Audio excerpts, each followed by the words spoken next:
It's Jenny from Southern Savers. It's Monday night in our weekly Q&A. This week we are going to talk about budgets. I know it's kind of a bad word in some people's vocabularies, but it's actually a great word. And it doesn't mean that we have to be like crazy uber nitpicky, but having an idea of where your money's going is crucial to having some idea of how to save more money. So that's why it's kind of an important one. I try to hit this in the beginning of the year, and then I try to hit it in the middle of the year, because it's something that needs to not just be a New Year's resolution. You know, having a budget, having a goal for where your money's going to go needs to be an all-year resolution, but it's a good reminder in the middle of the year. Let's check in. Let's see how you're doing. If you don't have a budget, let's get started with one, but just, general check-in. So I'm not gonna, nag you and force you to start something, but I do want to encourage you to think about where is our money going on a regular basis, and how quickly are we spending in categories that we don't even realize. You're just spending money in these little $2 and $3 purchases, and those $2 and $3 purchases, they add up quickly. So that's our goal, is to try to hit some of that tonight. Try to look at where you could make some changes, where you could maybe bring in some extra money, and try to get your budget in check. So as we dive in, if you've got questions, I want you to leave them in the comments, and between myself or my husband, one of us will see them, and hopefully we'll be able to get you an answer. His job is to make sure that I don't miss them, and hopefully we'll all be there together. So leave your questions in the comments, and we'll be good to go. So as we dive in, I don't know if Facebook has joined us yet or not. I'm seeing YouTube on, and hopefully Facebook will come on here in a second. But we're going to just jump right into the basics of budgeting first. If you do not have a budget, how to get started on budgeting, where to go. And I always recommend a free download that is on Dave Ramsey's site. So that's what I want to show you guys. There are great budgeting apps, and I'll share a link with some of my favorites here in a minute, but just the free download is a good way to get an idea of, are we way over on some of our categories? Are we spending more than we should be, and not spending enough in other areas, or not budgeting enough in other areas, but spending way more than we should be in some sections? So that's really what I want us to hit. And if you have questions, please leave them in the comments. I'm just kind of diving right in tonight, but glad to go wherever your questions are as well. So to jump right in, I'm going to share a link with you guys, but this is a general page. The link that I'm going to share with you is a general page of Dave Ramsey free forms. So it says useful forms, and this is on their site. They are all great. They're all free to download, but the one in general that I recommend is this guy right there in the middle, and it's their quick start budget. Just download it. It's completely free, I promise, and you're good to get started right away with that form. And in terms of that, I've already downloaded it to save some internet. I just closed it. That was very helpful. Let's see. Let me go and grab it again. Already downloaded it so that I wouldn't kill my internet. Here we go. So now we've got to play around and make it where you guys can see it. Okay, quick start budget. So this is the Dave Ramsey quick start budget. And with this, you can see how they will map out how to handle, oops, sorry, you're seeing everything I'm doing there, how to handle each category as you go through, and see how much should be in that category. So I can see what percentage needs to be in that category. I can get an idea as I go through, and they've kind of mapped it out for you so that you don't forget some key areas of your budget. And I think this is great. This is a very beginner, how to get going on just how to think about what those categories need to be. Because if you've never done a budget, you really are. You're like, I don't even remember any bills that we paid 3 months ago. You're thinking about things you paid this month. You're forgetting about things that you pay once a year. So this really helps you to sit down and make sure that I don't miss any of those specific categories, which I think is magical. So we're going to go through that here in a second. I do think we're having issues on the Facebook side, so I'm going to try to see if I can figure that out really quick. Sorry, guys, but I know they. There we go. Hey, Kelly and Desiree, I'm glad to have you guys on the YouTube side. Let's see, we're getting a sending data on the Facebook side, but no Facebook side. Not very helpful. I don't even know. I wonder if I don't even know what to do to bring them on. But they're just missing for now. I don't know. Maybe they're having issues on their side. Okay, well, it'll just be us on YouTube for right now. So to dive in, again, we're going to look at the budget and the budget categories. And let me see, pull that back up for us.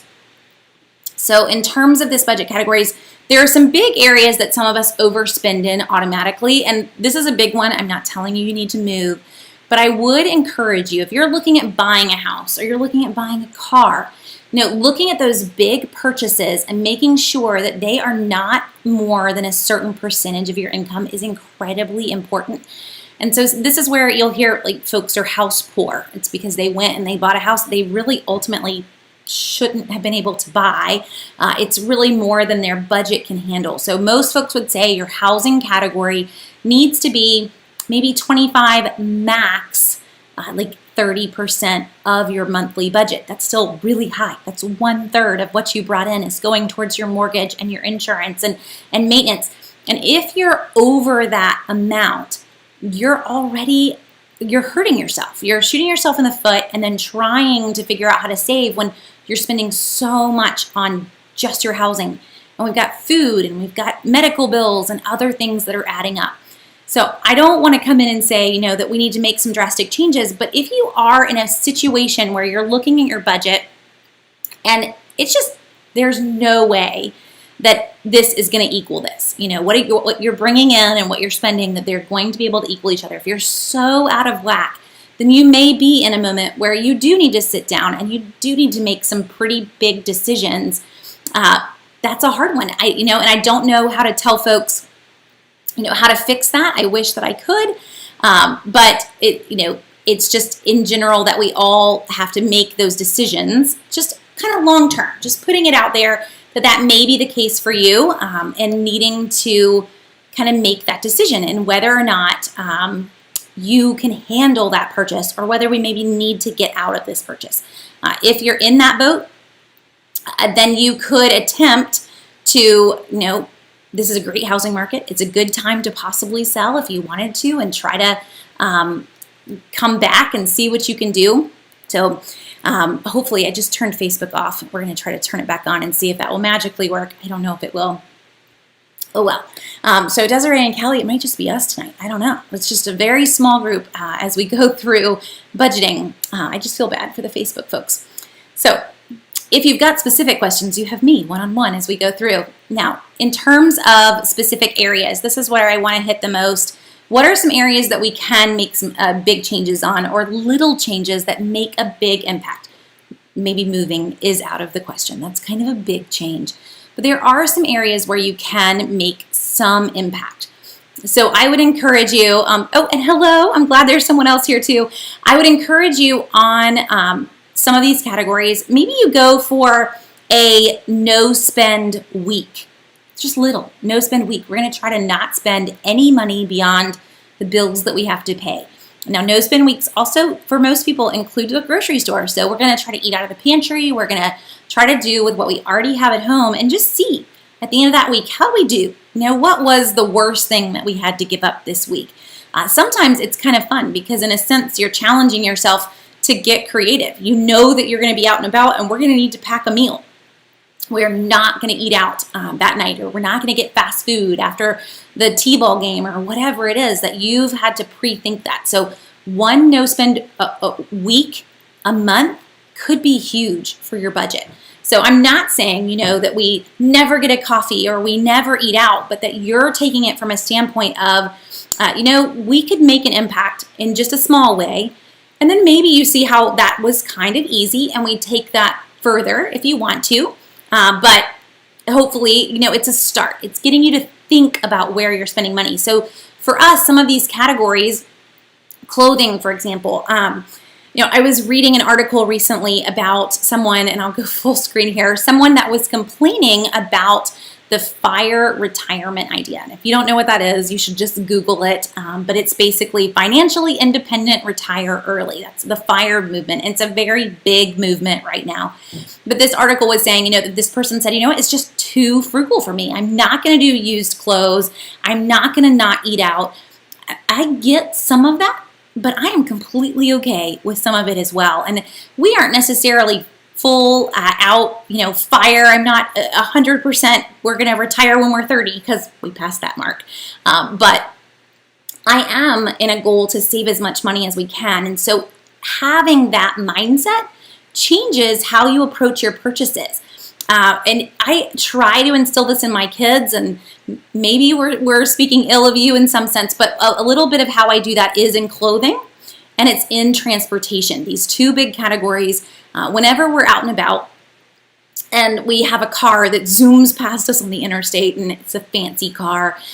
Recently, it was a brand new Land Rover that looked super modern. I don't know. They're very unique looking, brand new Land Rovers are. Kind of pointing out to my kids, you know what? You can buy two of our car for the same price of that car, brand new. I think that's important. Now, if my kids want to grow up and buy a Land Rover, buy a Land Rover. But I do want you to realize what your goal is for your money, and how I spend my money impacts the rest of my goals. So if my goal is, sometimes we even put that in a different perspective. Instead of saying it's two of our car, hey, you could buy one of our car and 10 cruises. Whatever your goal is. Maybe your goal is to still spend that money and enjoy it, but to start to think about your purchases that way. Now, I know I'm comparing some of these purchases to a Land Rover, and that wasn't on your list. But if you're looking at some of these and you're like, Jenny, I don't really want to buy used clothes. I want to buy brand new clothes. I'd still encourage you, let's find deals on those brand new clothes. Let's not focus necessarily on all the top brands, or find deals on those brands. TJ Maxx needs to be your friend. Name brand clothes there at crazy good prices. That you become that deal hunter for those brands that you love, because in the end, if that's what you need, if you need those brands, or you want those new clothes, that you've managed to save money on them because you're finding money to use other places, to save, to spend in other categories, if that's your goal. I'm not here to tell you you cannot spend money, but I am wanting you to think about what each of these categories holds and how to save money, maybe on this section, so that I have more money to put over here in the savings category, or I have more money to put in the housing category. Whatever your goal is, we all have different goals. If I could map out my goals, a great family vacation is at the top of my list. I have a goal of saving a lot of money. Yes, I want us to try to max out our retirement if we can every year, and to put extra money in savings every year. But I want us to take a great vacation. That is at the top of my list. So we may be skimping and saving over here, but if I can, we're totally going to have that great vacation too. So we all have different goals, and we save, or we scrimp and save over here so that we can achieve those goals over here. So I don't want you to think, my kids are living in paper bags and that we eat beans and rice all the time. We eat pretty good, and we wear pretty nice clothes. Most of them are from Goodwill or Old Navy. Old Navy is running 50% off shorts today. Grabbing those types of deals when we see them, I'm all about it, because that's saving money for other purchases or more savings or whatever those goals might be for you. I'm actually curious. I would love to know what y'all's goals are in terms of that. So Kimberly, and hello Facebook. Kimberly, it makes me so excited to see you there. I'm sorry, Facebook, that y'all just did not come up. The platform that we use, we've been sending Facebook data, but they just didn't get it for so long. So I'm excited to see you guys join in. And Kimberly's joining in and already saying vacation is her goal. I'm curious, what are your goals? Is your goal to get out of debt, or is your goal to save more money, to retire early? It totally helps me to know kind of, who is using the site, or what kind of information you're wanting and all of that. So I'm right there with you. Vacation is always one of my top goals. And savings is too. I think sometimes our goals are also completely unspoken. We don't think about them so much. But a big goal for me as well is that if one of these categories got really out of whack for something, and a big one is, down in the personal section, and this one doesn't actually have, now that I look at it, it doesn't actually have like medical expenses, but if something big happened, I want to know that we have enough money in savings that it isn't going to be a crisis moment. Now, still spending that money out of savings feels like a crisis moment, but I don't want us to ever be in a moment where we're pondering, how are we going to make that payment? And we've been there. Some of you guys have been around. Southern Savers is 13 years old. So some of you guys have been around for a very long time. And about 7 years ago, one of our kiddos, she was 6 at the time, was diagnosed with a hip disease. And I will never forget sitting in the Publix parking lot. I'm about to get out of the door. I've got my coupons in my hand. We're about to go in the grocery store and the phone rings. And I answer the phone and it is a hospital. She has been diagnosed that week. And it's a hospital saying, great, you're scheduled for an MRI and I need to get a credit card payment right now of $3,000 for an MRI. And like, hello, it's nice to talk to you too. That's kind of a crisis moment. Having that moment, but also realizing, taking a few deep breaths to handle that payment. It's my kid. I'm going to do whatever my kid needs, but also realizing, okay, I can find that money. I have that money in savings. That's a lot of money, but it's not this just made it where we can't eat moment. I'm not walking into Publix in tears. I'm walking into Publix with my heart rate's definitely up. I wouldn't want to take my blood pressure while I was in Publix that day, but I knew mentally that we could handle this. That's always a big goal for me. So I say vacations, but I think we all have unspoken goals. And that's what I mean by that. So I want money in savings. It's kind of this arbitrary number, but it's this number that is a comfort, that if something happened, we could handle it. So some of that for me is that it's basically our deductible for what our insurance is. I want to know that that is handled. So we do that a different way. And this is one thing I want to hit on tonight is savings. So as I show you this little budget here, and savings is kind of this one little basic category on this particular sheet. And guys, I can actually come back. So to show you again, this came from this particular, to my Facebook folks, this came from this Dave Ramsey site of useful forms. And there's a lot of useful forms here. And I particularly clicked on the quick start budget, but there's some other things here. There's a lot of other budgets and planning sheets.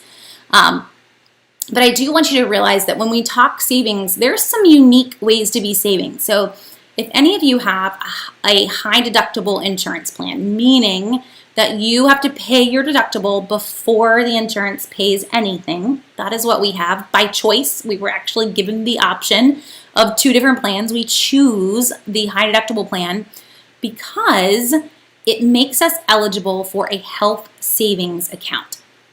And I would recommend this. This is a way for you to put money aside every month for medical purchases. It's tax deductible. It's coming off before any taxes. Guys, it even comes off before Social Security and Medicare taxes. So that's pretty sweet. It is above the line tax item. So that is a health savings account.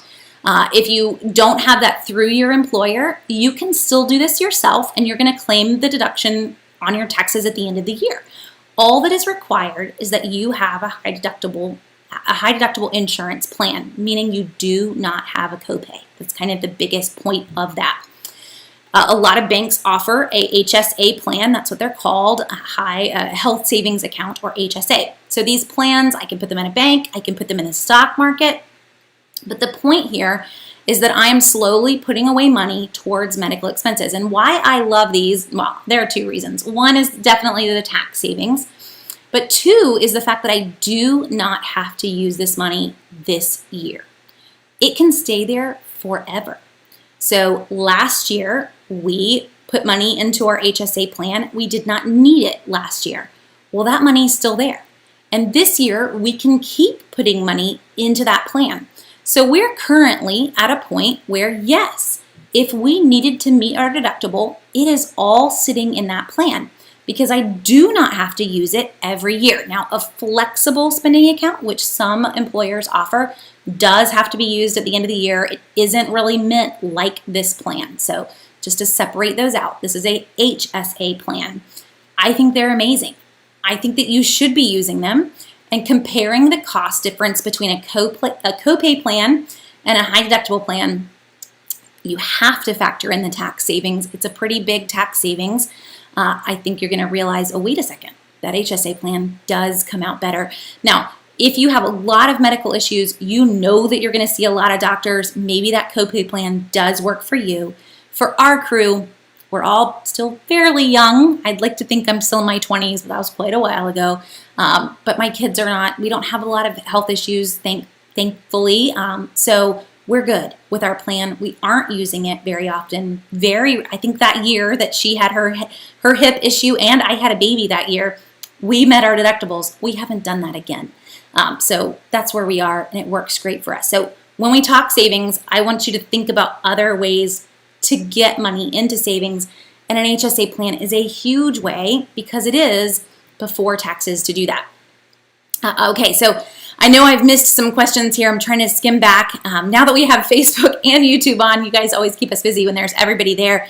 And hello everyone. I am glad to see you all join us here. Mary Jane says her goal is to get out of debt and to retire early. Those are two huge goals, but they're great goals to have, Mary Jane.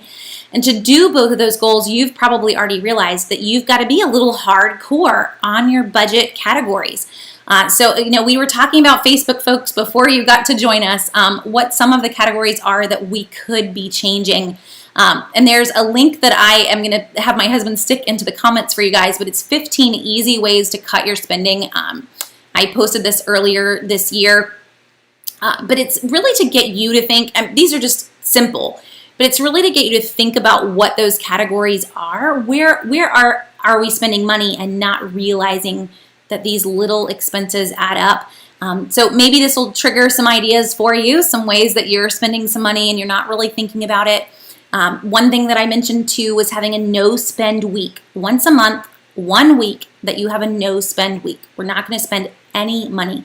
We're going to eat from the pantry. We're not going to get coffees out. We're not going to eat out. If we go on a date night, maybe it's using a gift card that we already had that week. We're going to get creative on whatever it is that we need that week. And it becomes a challenge, but it's a fun challenge. And if you have that 1 week where we didn't spend any extra money, the impact that can even have on your budget at the end of the year is still pretty big. But I think the goal there is that you're going to see at the end of the week, oh wow, we did okay. This wasn't really that stressful. Maybe we can branch out and we can have a month where we don't ever get coffee out, or we don't ever get, lunch out. Here's one thing that I've started to do. I'm kind of a treat mom. My kids know that.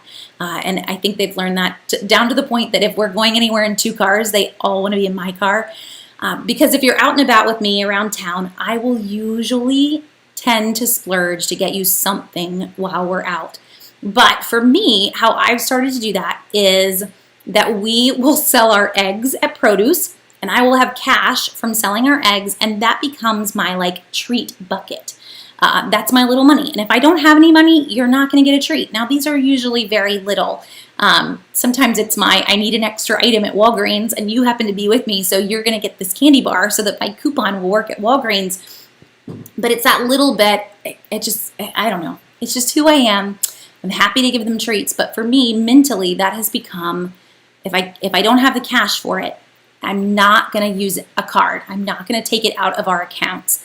It's coming from my little egg money. In a sense, we could go back to the 1800s. It's like my little pin money.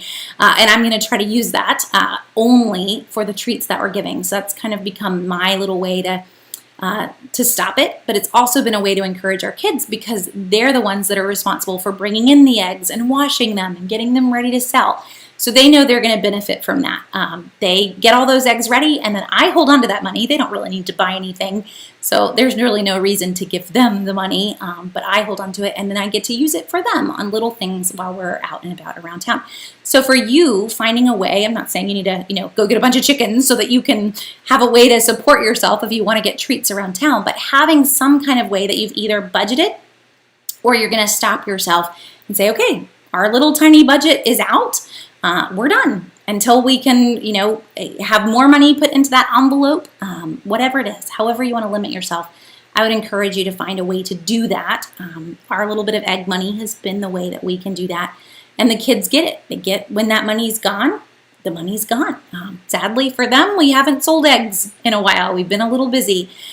So there haven't been a lot of treats in our world. But hopefully that helps you guys get some ideas too, as you're trying to just ponder, just ways to limit yourself in certain categories. Cassandra's saying she maxes out her HSA every year. I think you should. Whatever your HSA level is, you should totally do that. I mean, really, it's all tax-free. So think about your tax bracket and think of it as you've already made some money. If an HSA is brand new to you guys, I do encourage you to look into the ones that you can invest them in versus putting them into a bank. In particular, Health Equity is one of the really big sites for that. So healthequity.com, and they let you invest them straight into the stock market. There's not as much risk there. They don't put them in super high risk categories, but it is a good way for that money to be earning money while it is sitting there. And one other thing to realize for an HSA plan, let's say you never use it, it's still going to sit there forever. It's only able to be used for medical expenses, but medical expenses for the rest of your life. Even if you no longer have that health insurance, it is not tied to your health insurance plan. Okay, so in terms of general categories that could be easy to cut, we're talking eating out, clothing, entertainment. Now, a lot of us haven't done a lot in entertainment outside of the house in the last year and a half, but let's think inside of the house. How much are we spending on streaming? How much are we spending on the internet, cable, your cell phones? There's a lot of categories there that are not clothing you, feeding you, or housing you. Those are your necessities. And it's hard to say that this isn't a necessity, but most of us, we lived through flip phones. We didn't always have the internet at our beck and call, and we survived. So I'm just going to put it out there. So there are ways to save on all of these categories. I've done posts on all of them. You can just go digging, but sometimes the biggest way is to look at prepaid plans for your cell phones. Keep in mind, a lot of them run on the big guys' towers. It's also to call and to see with your normal bills, your internet, your cable, are you running any promotions? Because I'm really pondering canceling. Just throw that word out there all the time. See what they'll offer you. It never hurts to make that phone call and see what they are willing to offer you. In our world, we are actually waiting. Any day now, I'd love to know if some of you guys have tried this, but I think we got the shipping notification today that it's coming, but we are about to try out T-Mobile's new home internet platform that is literally T-Mobile providing you with unlimited data home internet. It is cheaper than what we're currently paying. Now, keep in mind, we live in the woods, so we don't really have a lot of options. There's no cable internet that runs here. We have one option for internet, or we could go satellite, which is really not cheap. So we're waiting on that. We're hoping that it's going to be great, and it is right now a flat $50 a month. That is taxes and all of that added in, which some of you may not even pay, but for us, we're kind of excited about this. Hopefully, it's going to be faster than what we currently have, and it is cheaper than what we currently have to pay. So I'm curious if any of you guys have it. I'd love to know what you think, but I will gladly tell you what we think once it comes as well. At $50 a month, it is a savings for us. It's even better if it's savings with faster internet. So you should be out there hunting, seeing ways to save. There are some other things that we've done this year. We've switched all of our insurances from one company to another, making those phone calls, seeing what your current rates are. I will confess, we had to wait and do that at a specific time. I'm not a bad driver, but I did have a speeding ticket that was going to roll off. It was like over 3 years ago now, but we intentionally waited to switch our insurances until that had completely rolled off. So go me for not having one in the last 3 years. But that rolling off, switching companies became an instant way for us to also save money. So these are all things that I would actually recommend you do every year. Not saying switch companies every year, but make those phone calls. Let's see, do we have currently the best rate that is out there that we could be getting? Do we have all the discounts that are out there that we could be getting and taking advantage of those? So sometimes the best way to do that is calling the company and telling them, hey, I got this rate from somebody else. Can you meet it?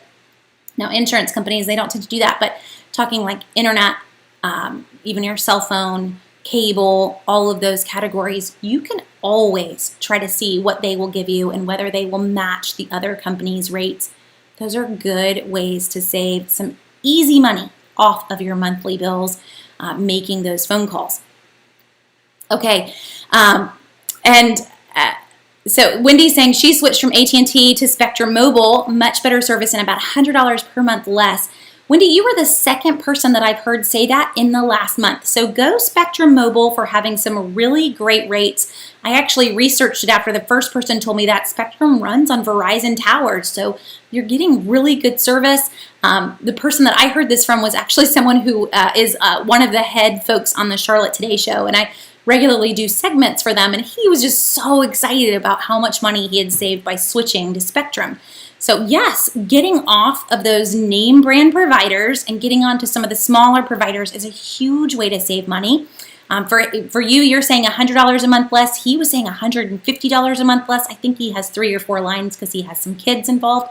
That's a huge savings over what you were paying through the AT&T, or for him it was Verizon, to make that switch. Now, obviously Spectrum's not available in every area, but guys, if some of these companies are available, it's worth looking into. And I know that it's hard to give up the one that you feel like you trust, but it never hurts to try. Remember, this is the big one. Most of these companies, you're going to get to keep your phone number, and there's no contracts in cell phone land anymore. We're all used to that, oh, I'm tied into this. You aren't tied into anything with these companies. So if you do want to try other companies, there's really no reason not to. Yes, it's kind of a pain to go through the process, but they port your number over, you keep your cell phone number, and you get to try a different company. If it doesn't work, I don't know, go back, find a different one. But it could be a huge way to save some money off a monthly bill for doing that. And Matt saying if you want to switch to Spectrum, you're going to need Spectrum home internet service. So that's good to know too. We don't have Spectrum available in our area. So thanks for chiming in on that. And Kimberly says State Farm is also now offering pet insurance, which we are looking into. And Kimberly, I actually wrote a long post on pet insurance and the concepts of it. I do think that if you have a younger pet, it could be totally worth looking into. Older pets, it isn't going to be a very great deal for folks with older pets. So just kind of realize that if you've got a younger pet, there's no reason. You're talking maybe $10 a month, and you're going to have a pretty great deal for if something big happens. And this is coming from folks who went ahead and we bit the bullet, and we paid for that big this year with our dog getting paralyzed. And you guys got to live through it as I was a mess and had to cancel through all of that too on Q&As. But had we had pet insurance, that would have been pretty sweet. Our dog is really too old to make that worthwhile at this point. But in terms of pet insurance, they do not cover pre-existing conditions. So that is another reason you want to aim to get that when you're dealing with a younger pet. And I really would not worry about cats on this one, guys. I would really focus on dogs. Dogs are the ones that are eating things and getting hit by cars. And I don't know, they're just like, they're the troublemakers of the family. But that's why you would be getting coverage if you wanted to. And Wendy, I just saw your question. Is Sam's Club still offering the $45 gift card? Yes, they are. And I can put in a link for you, Wendy, on that one. So they are offering that. They actually extended it. It was supposed to have ended this past Sunday.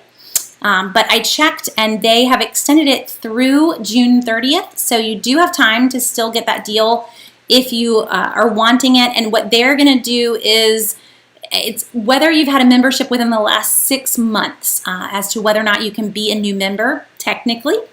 But I will tell you this, all that Sam's Club is going to look at is your email address.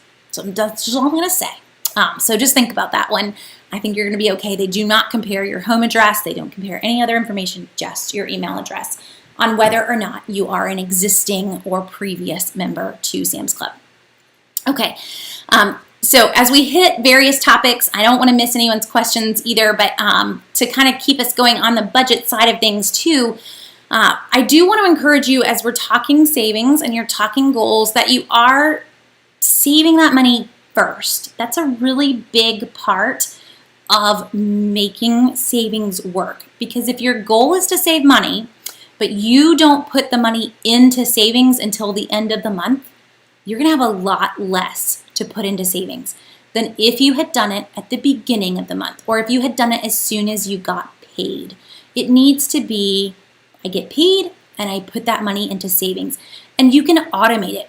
I don't care what savings system you're using, you can automate it. If it's with the bank, if it's with your investment company, Acorns, which I love, and I'll show you guys in a second. I know I've been mentioning it recently. Whatever it is, everybody offers automatic transfers, and they offer standing transfers, and that's all you need to do.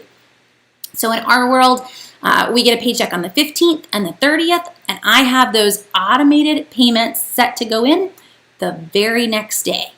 So boom, that money is moved into savings. It was as if it was never in the account to even think about, so that you don't have that, oh, I log in and I feel rich moment. Don't have that moment. That moment is not good for your budget. I want to log in and I want to see realistically, after I have put money into savings, what's left.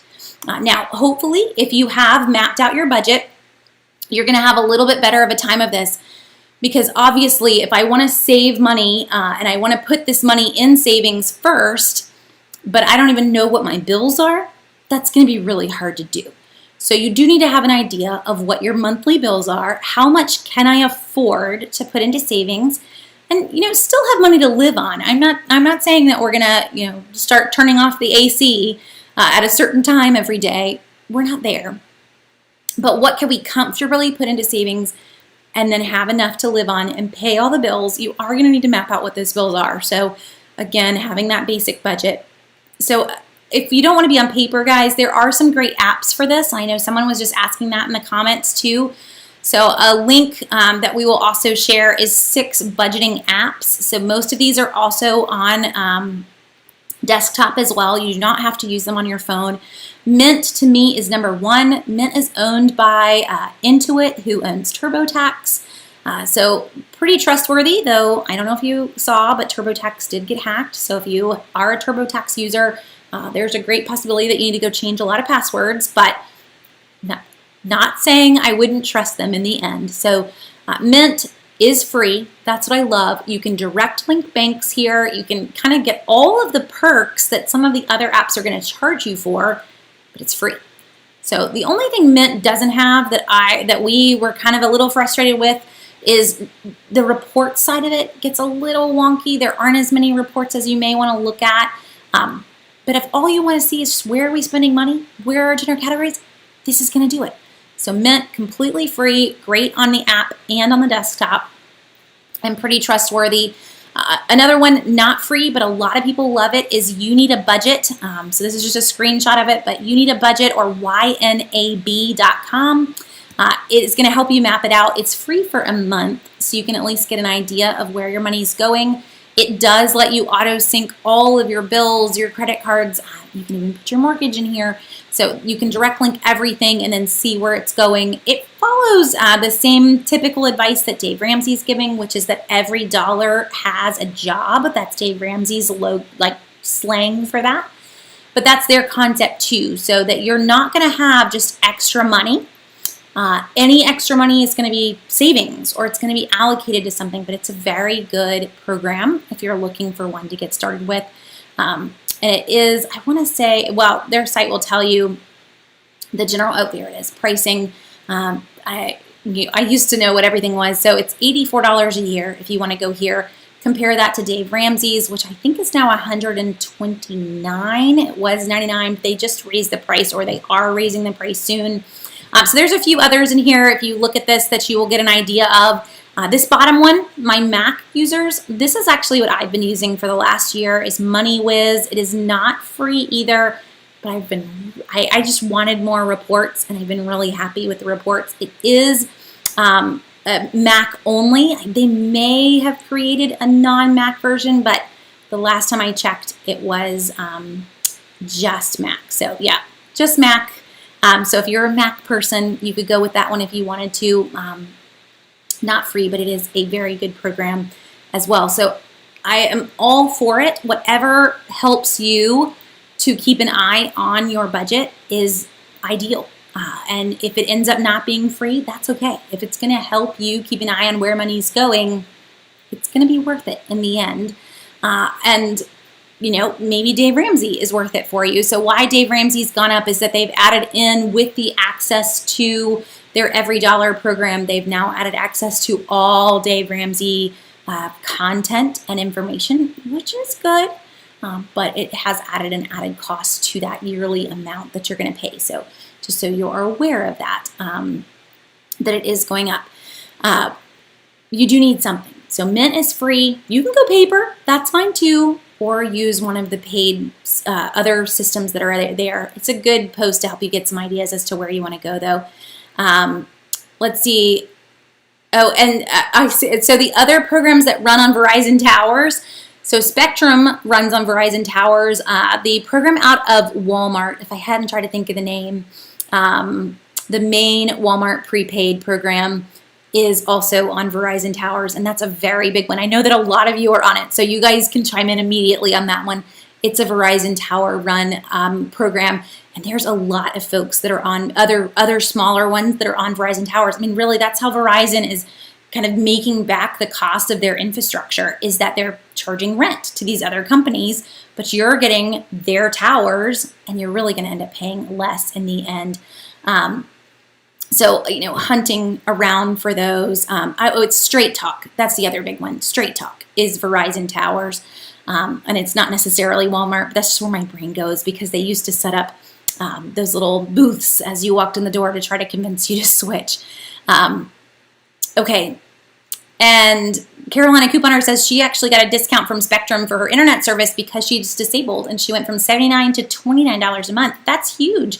I think it's another one where a lot of us wouldn't necessarily think to ask for a discount there, but go you for finding that discount, and definitely for sharing it with other people too, because I know that you're not the only one that would be eligible for that, for sure. And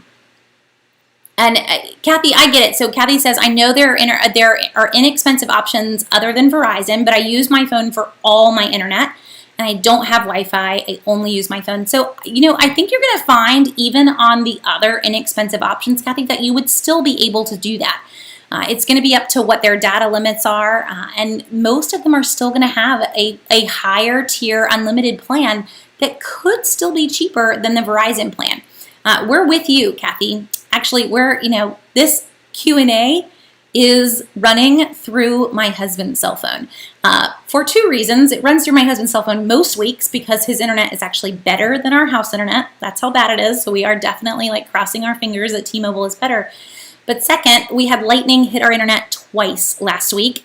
So it was down Monday to Wednesday. We got it back up on Wednesday, and it went back down on Friday. So we don't have any house internet right now. We're with you on that one. So I understand the hesitation on not wanting to let go, but it still doesn't hurt to look and see if you could find some other unlimited plans that are going to allow you the data that you need. That said, the reason this runs through my husband's phone, and he hates when I share this, so we won't, just really quickly, he's basically grandfathered in to a very old plan that does not reduce his data. But sadly, that also means that we have to pay for that. We can't call and get a lower rate on that. We just have to pay the same rate that he's been paying all these years. So it's not as gorgeous, but because we have such bad home internet, I get it. We kind of have to do that. And maybe T-Mobile is going to free us up from that too. I'm trying not to get my hopes up on this one, really, but I think our hopes are already there. We'll see how magical it's going to be. I don't know. Okay, so a lot of folks talking about phones and cheaper phones. Cricket also running on AT&T towers. Thank you, Michelle, for chiming in on that one. And Tawana is saying she just got free phones from US Cellular. So yeah, hunting around, I think even switching sometimes is a great way to go, because going between these, you're going to get a new phone. They're going to all offer you some great deals to switch. Okay, let's move on from cell phone land, though, to try to hit a few more things. So as we talk these categories, phone and internet is huge. It is one of those areas where it's not feeding us, but it has become important in our lives. But what are some other areas that you are spending that you could reduce from your budget? So one to hit on is insurance. We can stay on insurance for a long time once we start on it, because I know that it opens a lot of people's, it's just a big question for folks. If your business offers, or your employer offers health insurance, in a way you're kind of stuck. You will need to accept that health insurance. If it's within a certain amount of your income, you have to accept it. If your employer does not offer insurance, it's worth looking into to see what your subsidy would be, or what amount you would pay through healthcare.gov. What would it cost if you went into that system? Depending on the number of kids you have, depending on your yearly income, you may be surprised what those current rates are. I know for a lot of folks they dropped this year, so it's free to just plug in your information and see what it spits out. The other things to look into are medical sharing programs. If nothing is affordable to you, having that medical sharing program, it can almost be like having a catastrophic policy. It's there to help you if something really big happened, but you're going to kind of be on your own for some of the smaller purchases. It's still better than nothing. I was recently chatting with somebody about a friend that they had that was just broke. She could not pay any normal bills because every paycheck she got was garnered by the hospital for bills that she had accrued when she had no insurance. And that basically she was going to be paying these for the rest of her life. But the fact that she barely makes anything and then loses almost half of her income to that wage garnishment, it's a no-win situation. But had they had some sort of catastrophic insurance even, it still would have been there to support them in that moment. So you need something. You can't really go no insurance, but there are some ways to save. So go hunting for medical sharing. Look on healthcare.gov, see what's available to you. I want to say that those systems closed down, but they're going to reopen in late October, early November. If they are closed now, I'm not sure when they reopened them. I'm not sure when they were going to close them, but it's worth looking into. And another one in terms of medical, I actually got hit with today, and that is when you're going and you're dealing with doctors' costs, you're dealing with prescriptions, realize that there are other options to save. So we went to pick up a prescription at CVS today, and through our insurance, that prescription was going to cost $76. At which point I was like, no, these are basic eardrops for a kid with swimmer's ear. They shouldn't cost $76. So they nixed our insurance and they put in a GoodRx discount, which is free, GoodRx, and it brought the cost down $50 over what the cost would have been with insurance. Now, let's not even go there, but you get what I'm saying, is kind of balking a little bit and being like, well, wait a second, is there something we can do here? Because I don't really want to pay $76 for that. It's completely cool to just come right out and tell them that part. Like, not that I don't want to pay $76 for this. In the end, they know too that some parents are going to be like, we're going to find something else to do because it's just not in the budget. So let them work with you, see what they can do for you. The same with your doctor's appointments and doctor's offices. As you start to go in and you start to ask about tests, if you're paying out of pocket for these things, your doctors, they need to know this. You need to be upfront with financially how this visit is going to go down. Like, look, I'm here for my well visit, or I'm here for this checkup, but you need to understand that I'm paying out of pocket for this visit. So is this necessary? Are the tests that you're wanting to run necessary? Now, we're not saying, don't get medical treatment, but are they necessary? So another example for me this week is that I'm due for a physical and I go in for lab work on Thursday. Well, the doctor that I have loves to order a vitamin D panel when she's drawing lab work. Last year, we got that bill. Our insurance paid for everything except that vitamin D panel. And I didn't know that last year, but that ended up costing us over $200 for one test. You know what? 95% of America is deficient on vitamin D. I can tell you that without drawing your blood. Now, I am a registered nurse too, but everybody is deficient on vitamin D. None of us are outside as much as we should, and we're not getting it in our diet. I do not need to be paying $200 to tell you that I am deficient in that. So come Thursday, when we go to draw blood again, I'm going to be very quick to say, whoa, I'd like for you to go and get this rewritten so that this one lab is not in the order. I don't want to pay for it, and I don't really want it drawn, and you're okay to do that. The doctor is not going to kick you out of the office because you don't want a vitamin D test. This is not life or death here, and it's definitely not worth $200. Now, I had to learn that the hard way, but you could very easily tell your doctor that up front and say, hey, have you experienced people who end up not getting any of these paid for? And if so, are all of these necessary? I don't want to have to pay out of pocket for them, and laying it on the line. Tell them where you are, because that is going to save you a lot of money in the end when you don't get a lot of say. That bill's coming in the mail and you're going to owe it. And that's really frustrating in that moment, because you would have gladly undone whatever they had asked for if you'd had the chance, but you didn't have the chance. So tell them up front, give them that moment to really help you out, and that's going to make you happy in the end. Hopefully that little bit will help some folks too. I see a lot of you guys are still on cell phones too. And you're right. So Tawana says, if you've ever heard the first hour you work every day that you should pay yourself first, that's a good way to put it. So that first hour that I'm working every single day, the hourly salary, Tawana, I'm guessing that you're thinking of, or the amount that you make for that hour is your savings hour every single day. And if you think about that from a monthly standpoint, that would be a good chunk of money if we were putting aside, what would that be? Basically 20 hours a month. If you think about it in terms of just 4 weeks out of the month, it'd be pretty good in terms of the amount that you got put aside. Home remedies for swimmers here, I agree, Charity. We have some. So that was part of it for me. It was like, I'm not planning on paying $76 for this. I know there are some things we can do. Now, she already has an infection in there, so that's what we were getting some antibiotics for it. We weren't really getting the actual drops to kind of dry out the ear. And as a parent, you can't, I should get you antibiotics. You're in a lot of pain. So we did accept the $26 fee, not the $76 fee for that. I'm okay. We saved some money. I'm not going to deny my kids some antibiotics, but I did bulk a little bit at that original price for sure. And they were so easy to work with, and immediately dropped the price by finding another way to save on it.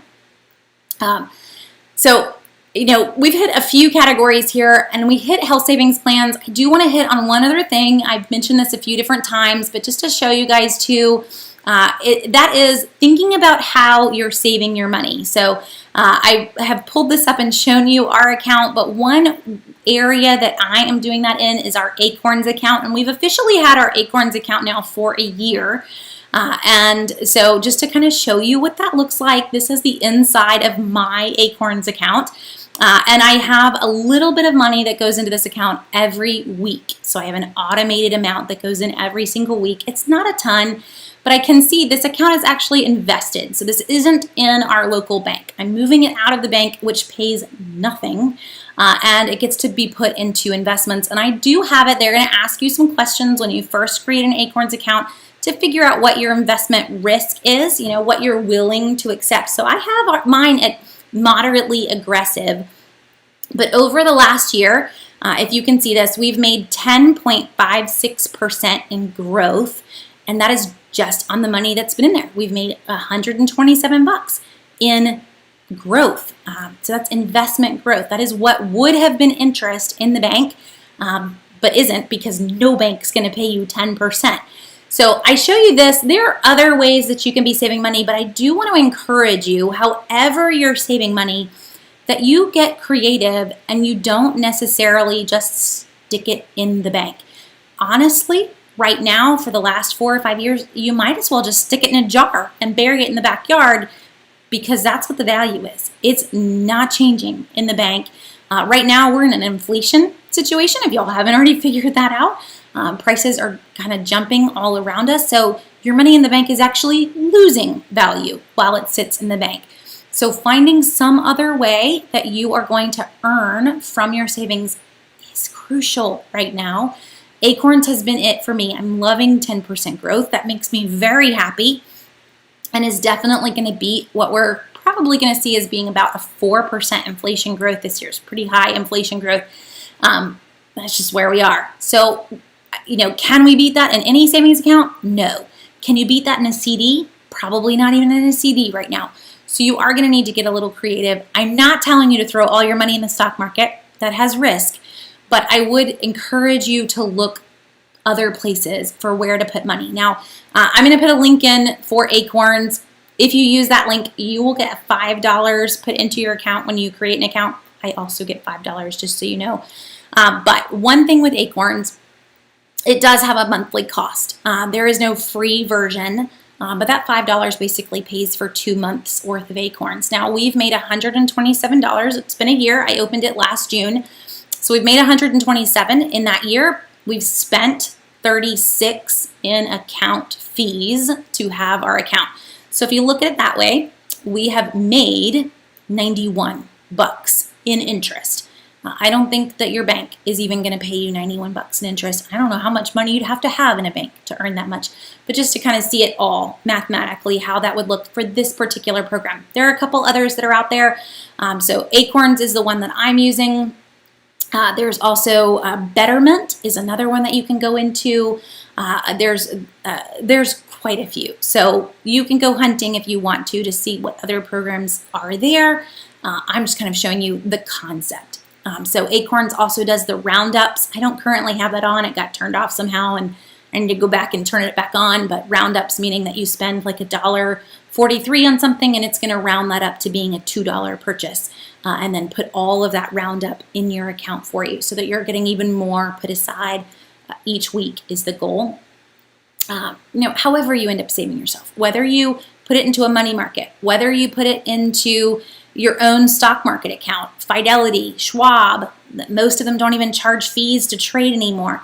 The point when we go Acorns versus Fidelity or Schwab, it's kind of the same thing, but you don't need to know anything about investing. So you're not going to pick who you invest with when it comes to Acorns. I'm not going to even have to do any work, where Fidelity and Schwab, you are going to need to know what accounts do you want to buy, where do you want to invest, and I love that. That's totally a hobby of mine, but that may not be a hobby of yours. So, you figuring out what you're the most comfortable with as you go hunting for some of these programs. That's one of those things to look into is, how much do I need to know about investing to be able to put my money into this program to be able to get that extra savings. And yes, so Ashley, you're right. So Acorns does have a monthly fee, and it is a $3 a month is one of their programs. And you can, let's see, I'm going to click on this, and I hadn't changed the page in a while. It logged me out, logged back in. They're super secure. We have to send a code all to get back in. So there are 3 different levels, Ashley, and it just depends on what level you're in, but $3 is the monthly. So again, for us, we paid $36 in total fees for the whole year for Acorns. That's like a year's worth of Acorns. And then we made $127 in interest on our total amount that was in there for the year. So in the end, for us, that's where I was saying like the total earnings would be right about $91, which is still like a 9% growth. Still great. So just so you kind of see that. But yes, most of these roundup programs, Stash is the other one I couldn't think of right away. They do have some sort of monthly fee because they're not charging you for your trade fees. They're doing all the work on managing your accounts too. You're not doing any work. So that's kind of how they're recouping some of those costs too. Okay. Yes, good. I'm making sure I'm all caught up on everyone's questions. So there's a lot of programs that are out there too. I'm just mentioning the one that we're using and just showing you how it works so that you can get an idea whichever ones you pick. Your goal is A, to beat what the bank is paying you, and B, to beat inflation. That needs to be your ultimate goal on any investments that you have. For folks that are, let's talk, even retirement investments. I know I was mentioning in January, we were talking retirements and mentioning for us that our retirement accounts last year had over 20% growth. And some people were balking at that and saying, what in the world? Our retirement accounts had 6% and 7% growth. So as you start to even look in that, these may be terms that you're not used to. But going and hunting, whether you have the options for your retirement account, you want to look at retirement investment options that are the lowest fees that you possibly can. And right now, a lot of folks don't realize this, but that's switching from mutual funds. Mutual funds are low risk, yes. There's risk there still, but mutual funds have fees. They have advisor fees. Sometimes they have front load or back load fees, and you got to do all that research. So the big thing right now is ETFs. So just giving you some terms as you want to go hunting, talk to your financial planner, talk to whoever is running your IRA or your 401k, and see if ETFs are available for you to invest in to reduce some of your fees, because they could be earning the same amount as your mutual funds, but if your mutual fund and an ETF are both going to earn 8%, but your mutual fund has almost a 1% in fee, you didn't earn 8%, you earned 7%. So over time, that significantly adds up.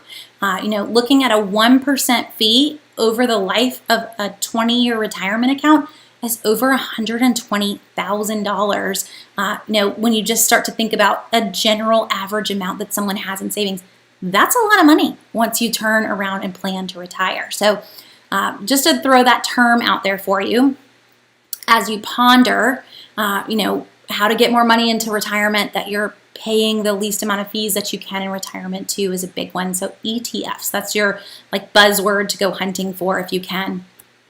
What amount do I invest in Acorns per month? So Wendy, for me, I only do something tiny. It's about $50 a month in Acorns right now. We're actually talking about bumping it up. Right now, most of our extra savings is actually all going into retirement. So we are trying to max out IRAs. And my husband is trying to put as much as he can to take the full company match in a 401k. If your company offers a match, this needs to be one of your huge goals. If you wanted a raise, this is your raise. If your company offers a 3% or 5% match, and it's not always dollar to dollar, that's still like getting a 5% raise. If you can fully take that match, you should. So not leaving any money on the table, taking full advantage of whatever that 401k option is, you should make that happen. So that's been our goal this year. Where I mentioned at the beginning that we're not necessarily in that FIRE, financially independent, retire early category, but we definitely have that on the brain. Part of it's as we start to get kids that are almost to college age, you start to realize, there's light at the end of the tunnel. So that's where most of our savings is going. We already have our HSA and we already have our nest egg funded. So really kind of going more retirement for us right now. But that's our Acorns is just at $50 a month. So it's just kind of tiny. And I really use our Acorns account, Wendy, as our escrow account. So it is so that at the end of the year, that I can pay our taxes and other things with that money and it not be this, we've got to pay a huge tax bill, because we do not have escrow on our home mortgage. We pay that ourselves. But in the end, we've beat that, so I can give that money to the bank or to the mortgage company and they earn interest on it. But now we are earning interest on it in our Acorns account instead of them earning on it. Now, if you already escrow, the only way out of that is to refinance. So, that's not an option. But when we refinanced, we chose to not put it back into escrow. So just how that works for anyone that's like, I want to do that too. So what is a good checking account that gives interest? Sandra, this is going to be you hunting around in your local city to see who is out there. There are honestly not a lot of checking accounts that give interest, and if they do, it's a very, very tiny amount. It's so that they can say they're giving you interest, but they're like dusting your account with pennies here and pennies there. So it is not a checking account that is going to really earn you, maybe 25 cents a month. I wouldn't expect magic from any banks right now because lending is still so low. The Fed has kept rates so low for so long. They've actually, some countries are doing negative rates. Don't put monies in banks in those countries. Thankfully, the U.S. has not gone that route. But you're not going to find anything magical when it comes to a checking account. Maybe 0.1%. And that's about it. But there are some The other big problem with interest checking accounts is that they usually do now require a pretty high balance to earn them. So you're going to need to hunt around and just see who's offering it in your area. The big, huge banks, not a lot of them are for the accounts that don't have a general minimum balance or a large minimum balance. Okay, we've hit a lot of categories here and kind of been all over the board. Tonight. We're over on time, so I'm going to go ahead and call it for tonight. We'll be back on next Monday night, and next Monday is Prime Day. So I hope you're ready. There are going to be a lot of deals, and we're going to be trying to hit all of those deals. So really fast, before I hop off, what to expect. Amazon is Prime Day. For most of the deals, but not all, you will need to be a Prime member. I'd say about 80% of the deals that we'll find are going to require a Prime membership. Some of the deals are going to be offered by specific brands like Procter & Gamble that I mentioned on a live video recently, running a lot of deals. Those are not going to be Prime required, but one specifically by Amazon are. Target, Walmart, Wayfair, Kohl's, so many other companies are getting in on this too, though. So don't just, don't run out and get an Amazon Prime membership if you don't have one, unless you want one. There are still going to be a lot of deals to grab in other stores that do not require membership. And that's the big thing that the other stores are marketing. No membership required. You get to shop here. So just enjoy the sales. Some of them have already given some of the previews of what they plan on those being. A lot of them have not. I know Kohl's did, so you can see a few of their top deals on their website. But it's going to be pretty big, so it'll be Monday and Tuesday. The deals will start at midnight Pacific time, Monday morning, so 3 a.m. Eastern, and they will end at midnight Tuesday night Pacific time, so again, 3 a.m. Eastern. I don't know if you want to stay up at 3 a.m. I wouldn't really worry about it, but one of the big things with Prime Day, if you are hunting for something specific, is that they will run a lot of lightning deals. So you do want to kind of keep tabs on what the current lightning deals are. They usually last for an hour, and then a new batch comes in an hour later. They do give you a heads up on what the upcoming deals will be, so you're not going to have to, log in every hour. But that might be a way that you are able to get something that you've really been wanting, or it's something that you need. So, a heads up on that. We'll try to hit all the deals that we can next Monday night, and if you're looking for something specific, shoot me a note. Let me know. I'll try my best to keep an eye out for it. I can't always promise to remember to message you back, but it can at least put it in my mind so that if I see it, I can post it and make sure that hopefully you'll see that and not miss it. So thanks for joining me tonight, guys. I hope, even though Facebook, you guys didn't get to join till late, I hope that this helped a little bit, helped you get to thinking about things that you can cut and ways that you can get more money into savings. That was really the goal here.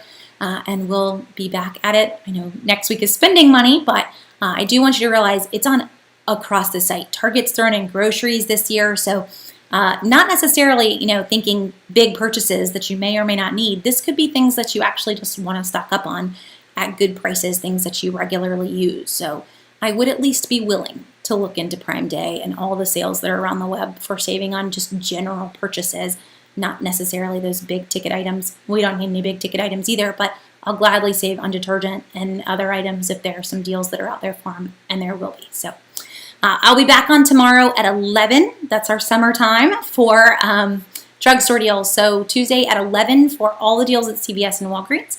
So hopefully you can catch that live, or if not, catch it after the fact. And I will hopefully see you again soon. So thanks for joining me tonight. I hope you guys have a great rest of your week.